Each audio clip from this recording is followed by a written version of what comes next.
এখনকার প্রশ্ন হচ্ছে যে পার্টি সদস্যরা তো এখন বেতন নিচ্ছেন না, এখন চলছেন কিভাবে? ধরেন আপনাদের আহ্বায়ক জনাব নাহিদ ইসলাম কি করে এখন দিন গুজরান করছেন? আমাদের অনুষ্ঠানে স্বাগত জানাই। আপনি আমাদেরকে সময় দিয়েছেন আপনার এই নির্বাচনকালীন ব্যস্ততার মধ্যেও, নির্বাচনকালীন বলছি আমি, দল গোছানোরও ব্যস্ততার মধ্যে আপনি আমাদের সময় দিয়েছেন, সেজন্য আমাদের কৃতজ্ঞতা এবং শুভেচ্ছা জানবেন। আপনাকেও ধন্যবাদ। আসসালামু আলাইকুম। আমি জনাব হাসনাত আব্দুল্লাহ, আমরা অনেকগুলি বিষয় নিয়ে আজকে কথা বলতে চাই, তবে আমরা ভালো করে বুঝতে চাই আপনাকে, এনসিপিকে, নতুন রাজনৈতিক দল যেহেতু, এবং এই এরকম একটা রাজনৈতিক দল হিসেবে গড়ে উঠছে, তারা আমাদেরকে কোন বাংলাদেশের স্বপ্ন দেখাচ্ছে বা দেখাতে পারছে, সেগুলি নিয়ে আমি আসলে একটু কথা বলতে চাই। তো আমি প্রথমে যেটি আমি আপনাকে জানতে চাই যে এনসিপি এখন নিবন্ধনের জন্য জমা দিয়েছে রাজনৈতিক দল হিসেবে। রাজনৈতিক দলের মানে এটা রাজনৈতিক দল তো ঘোষণা হয়েই গেছে, ইলেকশন করার জন্য একটু নিবন্ধিত হইতে হয়, সেই নিবন্ধনের জন্য জমা দিয়েছে, তার মানে অনেকখানি পথ পারও হয়েছে। আমার প্রশ্ন হচ্ছে, এনসিপি দলটাকে যারা নেতৃত্ব দিবেন বা সারাক্ষণ যারা সামনে থাকবেন, আমি যারা পদবিতে থাকবেন, তারা কি এনসিপি থেকে বেতন নেবেন? ওকে, এক নম্বর বিষয় হচ্ছে যে সারাক্ষণ যারা পদে থাকবেন এই বিষয়টা হবে না, কারণ আমাদের যে গঠনতন্ত্রটা আমরা জমা দিয়েছি, আপনি যদি গঠনতন্ত্রটা নিশ্চয়ই আপনি দেখার সুযোগ হয়েছে, সেখানে আমরা কোন রাজনৈতিক দল বাংলাদেশে যেখানে আমাদের সভাপতি, সেক্রেটারি সহ আমাদের সংগঠনের প্রত্যেকটি পদ সেটি হচ্ছে রোটেট করে হবে যোগ্যতার ভিত্তিতে, এবং একটা টাইম ফ্রেম বেঁধে দেওয়া হয়েছে। আমি দেখেছি খুবই ভালো করেছেন এটা 3 বছর। আমার প্রশ্ন হচ্ছে, প্রথম দিকে যে 5 জন নেতৃত্বে দিবেন বা 10 জন নেতৃত্বে দিবেন, তারা কি দল থেকে বেতন নেবেন কিনা 3 বছর থাকলেও?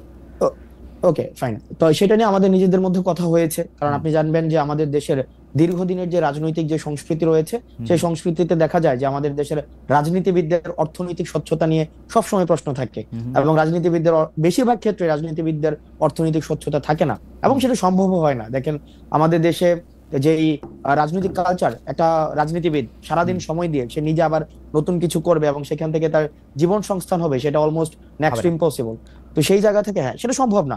আমাদের দেশে দেখা যায় অনেক রাজনীতিবিদ একই সাথে নাকি আমরা অতীতে দেখেছি, সে হচ্ছে মৎস্য চাষ করে গরুর ফার্মও দেয়, তারপর হচ্ছে তার আইটি ফার্মও থাকে। মানে এটা কিন্তু আমরা দেখেছি, আমরা একদম আমাদের অতীত, খুব নিকট অতীতে এই ধরনের আমাদের ঘটনা হয়েছে, এবং আমরা দেখেছি সারা বছর ধরে রাজনীতি করে কিন্তু বছর শেষে দেখা যায় ট্যাক্স ফাইলে 1000 কোটি টাকার মৎস্য জায়গা থেকে ইনকাম হচ্ছে।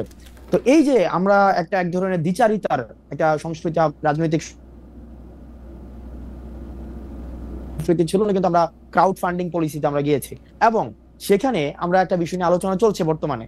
আমরা আমাদের জায়গা থেকে প্রস্তাব দিয়েছি, যারা হচ্ছে একদম ফুল টাইম পলিটিক্স করছে, আপনার একটা পদ হোল্ড করে খুব স্বাভাবিকভাবেই অন্য কোনো পেশাতে ওই সময়টায় সময় দেওয়া এটা ডিফিকাল্ট। সেজন্য আমরা প্রস্তাব দিয়েছি যে যাতে করে এটাকে বেতনভুক্ত করা হয়, যেন ওই পার্টিকুলার সময়ে যিনি যে সময়টা উনি ওই পদে থাকবেন, যাতে করে অন্য কিছুতে যুক্ত হতে না হয়। ওকে, তো ফুল টাইম যারা পলিটিক্স করবেন তারা আসলে বেতনভুক্ত হবেন।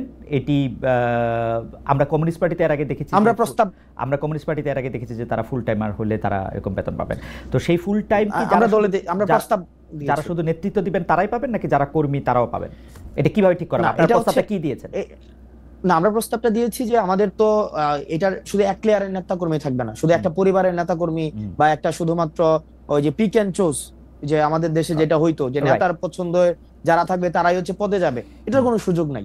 যোগ্যতার ভিত্তিতে কাউন্সিল হবে, কাউন্সিলের মধ্য দিয়ে আমাদের হচ্ছে একটা এক্সিকিউটিভ বডি থাকবে, একটা পলিটিক্যাল কাউন্সিল থাকবে, এবং হচ্ছে পলিটিক্যাল এক্সিকিউটিভ বডিটা হচ্ছে প্রেসিডেন্ট এবং সেক্রেটারি নিজের মতো করে কর্মসূচি বাস্তবায়নের জন্য যে এক্সিকিউটিভ। তাহলে আমরা দেখলাম যে সভাপতি, সাধারণ সম্পাদক বা কেন্দ্রীয় কমিটিতে বা যতখানি আপনারা ঠিক মনে করেন ততজন লোক আসলে এখান থেকে আপনারা বেতন নেবেন, ক্রাউড ফান্ডিং এর মাধ্যমে হোক বা দলের অন্যান্য আয় থেকেও।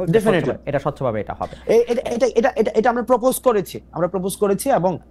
করেছি এবং এটা আমরা দেখেন, আমরা শুরু থেকে একদম এই দল গঠনের শুরু থেকে বা তারও আগে থেকে শুরু থেকেই শুধুমাত্র আমাদের দলের মধ্য থেকে না, আপনি যদি আমরা সবাই চেয়েছি। আমরা মাঝে মাঝে আপনি কিছুদিন আগে একটা জিনিস বলছিলেন যে আমাদের অর্থনৈতিক স্বচ্ছতা নিয়ে যেভাবে প্রশ্ন করা হয় অন্যদেরকে করা হয় না, আমাদেরকে নিয়ে প্রশ্ন করা হবে, এটা খুব স্বাভাবিক। কারণ আমরা কিন্তু এই না সেটা ঠিক আছে, সেটা ঠিক আছে, সেটা ঠিক আছে। আমরা এখন সেই জায়গা থেকে হচ্ছে আমরা এটা নিশ্চিত করতে যাচ্ছি। ওকে, থ্যাংক ইউ। তাহলে ব্যাপারটা দাঁড়াইলো হচ্ছে যে আপনারা সেটা ঠিক করবেন, প্রপোজ করেছেন, অনেক ধন্যবাদ। একটা নতুন বিষয় নিশ্চয়ই এখন, কারণ কয়েকদিন আগে আমি আরেকটি বড় দলের বিএনপির ভারপ্রাপ্ত প্রধান বা বিএনপি চেয়ারপারসনরা দল থেকে বেতন নেন কিনা সেই প্রশ্নেরও করেছিলাম। বিএনপি নেতৃবৃন্দ একরকম জবাব দিয়েছেন যে তাদের আসলে অন্য আয়ের উৎস রয়েছে, বেতনের কথা তারা বলে না। আমি কমিউনিস্ট পার্টি ছাড়া আর কারোর কথা শুনি নাই। আমার এখনকার প্রশ্ন হচ্ছে যে পার্টি সদস্যরা তো এখন বেতন নিচ্ছেন না, এখন চলছেন কিভাবে? ধরেন আপনাদের আহ্বায়ক জনাব নাহিদ ইসলাম কি করে এখন দিন গুজরান করছেন?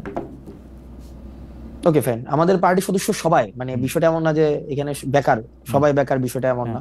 আমার নিজস্ব কর্মসংস্থান রয়েছে, আমাদের পার্টির হচ্ছে অলমোস্ট সবারই কর্মসংস্থান। যাদের নেই সেই জায়গা থেকে আমরা হচ্ছে পার্টিতে আমরা ব্যক্তিগত জায়গা থেকে আমরা ডোনেট করি। যেমন আমাদের পার্টির সদস্যদের ইনিশিয়াল 5,000 টাকা করে হচ্ছে আমরা সদস্য ফর্মের ইয়া ছিল, মানে পার্টিতে যারা মেম্বার ছিল, তারপরে মান্থলি বেসিসে হচ্ছে আমরা সেখানে ডোনেট করি। না সেটা তো দলের জন্য, দলের যারা মানে তারপর এটা ছিল দলের যে আমরা, এটা তো দলের জন্য আপনারা ডোনেট করতেছেন, দলের নেতার জন্য কি? দলের না, দলের নেতার জন্য আমরা ডোনেট করছি না। সেই জায়গা থেকে যেমন আমার জায়গাটা, মানে আমার জায়গাটা হচ্ছে যেমন আমি আমার অর্থনৈতিক বিষয় নিয়ে আপনার সাথে না সেটা ঠিক আছে, সেটা ঠিক আছে। আমি আপনার কথা জানতে চাইছি না, কারণ আপনার কথা, আপনি বহুবার আপনি এই প্রশ্নের সম্মুখীন হয়েছেন, আপনার কোচিং সেন্টারের কথা শুনেছি, আপনার অনেক কিছু শুনেছি যে পার্টিতে আপনি ছাড়াও আরো অনেক নেতা নেত্রী রয়েছেন, দলের আহ্বায়কের কথা আমি বারবার জানতে চাইছি, কারণ হচ্ছে আমার অসংখ্য কলিগস রয়েছে। দেখেন আমাদের অসংখ্য কলিগস রয়েছে যারা নিজ নিজ জায়গায় প্রতিষ্ঠিত।